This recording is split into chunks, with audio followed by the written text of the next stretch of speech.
Okay, so this is AJ, and in this video, I'm going to take a little bit deeper dive into estimating and how I do it. So yesterday, I was on a job. It was a simple job, changing some smoke alarms and a door lock set. And while I was there, the homeowner asked me to come outside and take a look at the pool. So they had this pool here, and the builder was actually supposed to build the deck over a little further to the right so she could house her pool reel, this thing here that would just adds a cover over the pool, but the builder didn't do it. So now she's left with this dilemma: how does she have the pool reel sitting over here? So what she asked for is to build a small platform deck matching the Trex deck that she has currently at her home. Let me see if I have a picture of that in there. Yeah, so she has this Trex deck on the other side of the pool. She essentially wants to match it to extend out the side of the pool so that she can sit this pool reel on it. So pretty straightforward, not too complicated. But okay, so how do I do that, right? How do I figure out that estimate?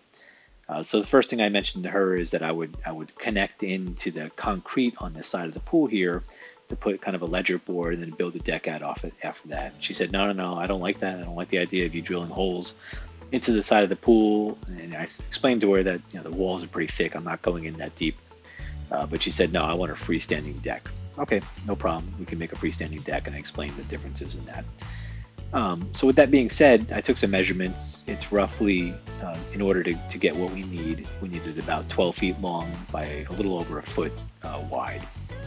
So once I had those measurements and all those other things in my mind, this is how I basically do it. So you can see the numbers here that I've totaled up, and I'm going to kind of walk through item by item. And I'll go back to the labor at the end. So the first thing I came in is I went into the materials area here, which was blank. And if you're not familiar, I'm using Markate to capture everything in here.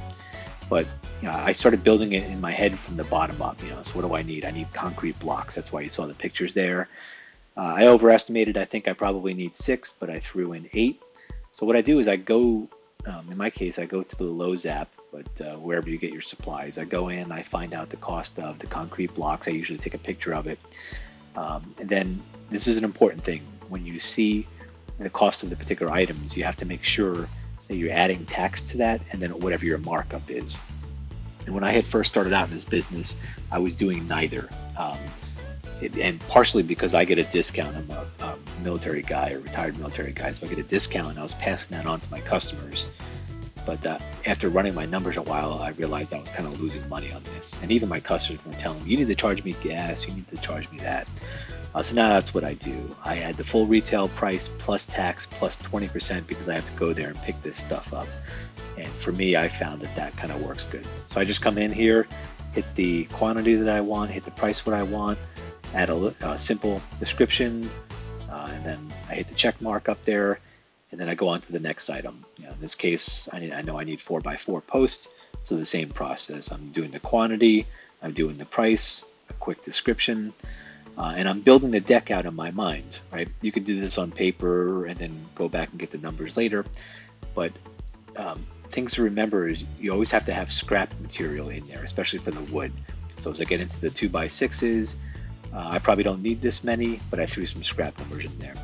Now, if I get on the job and I'm able to do this with a lot less wood, then I'll generally tell the homeowner, hey, I saved you some money, because I like to put myself in a position for the homeowners and for my clients where I'm never going to tell them, oh, I didn't include this or I need some more. I'd rather say, hey, I overestimated a little bit, and as a result, I'm going to return some of this stuff and I'm going to give you some discount off the price. And I just realized that I did not enter a description in here. Needed for support structure.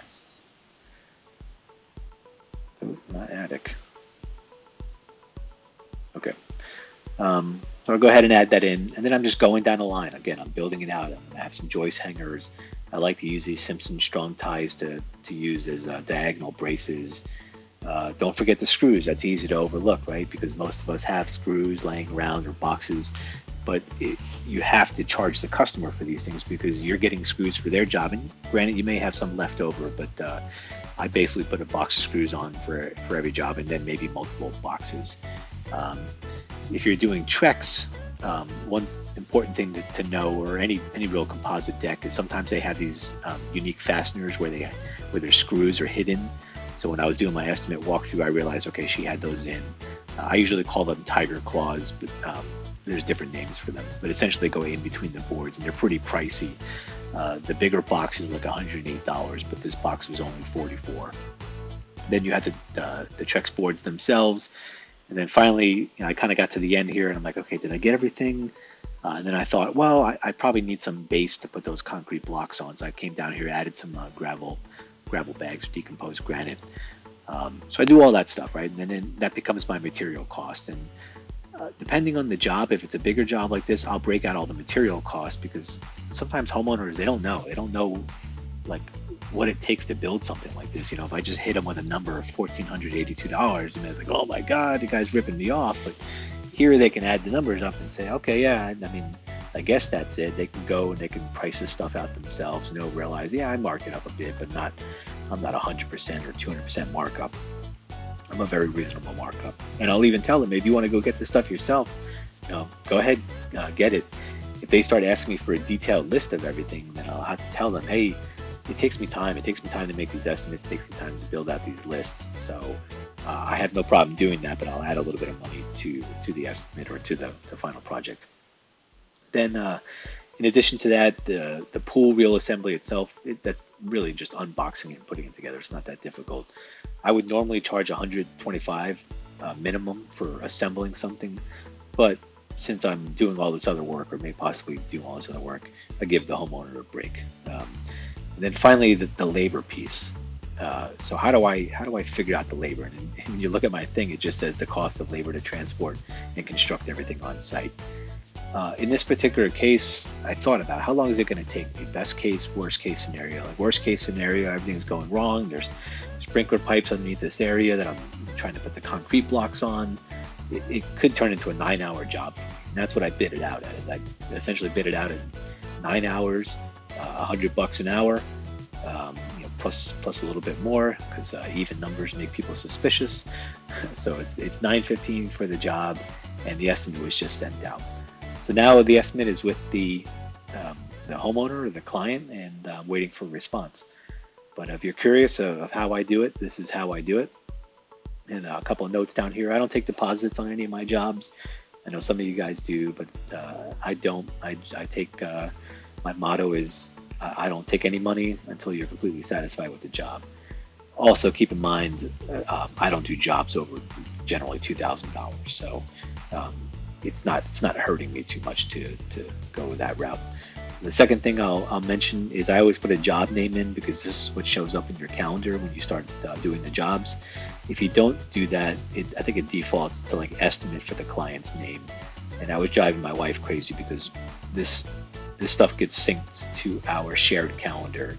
And she would always ask me, are you doing a job or are you doing an estimate? I tell her I'm doing a job, and she'll say, well, the calendar says you're doing an estimate. So I got in the habit of just doing that. And then the final thing you have down here is just uploading the pictures. Again, this helps me when it comes time for the day of the job. It kind of reminds me, because this may be several weeks out, or if they have particular questions, they can answer them themselves. What are the concrete blocks? What are the tiger claws? Whatever they may have. And then instructions. If there was something very specific, I might open this box and give myself these instructions. This is information that you will see, but the client won't see. So if you have a checklist or something you just wanted to remind yourself of, this is where I would put that information in. So I hope this helps. This is, I'm not saying it's the perfect way to do it. It's just the way that I do it. And I found, at least for me, thinking through it, flip-flopping back and forth between these different categories and Lowe's and Home Depot, wherever you get your supplies, and then just slowly adding the numbers seems to work for me. So thanks for following along. If you have any questions or want to see anything else, please go ahead and let me know. Hit the, if you don't mind hitting the like button and subscribe button if this is useful content to you. I appreciate it. It helps me get the word out. And please stay tuned for the next video. Thanks. Have a great day.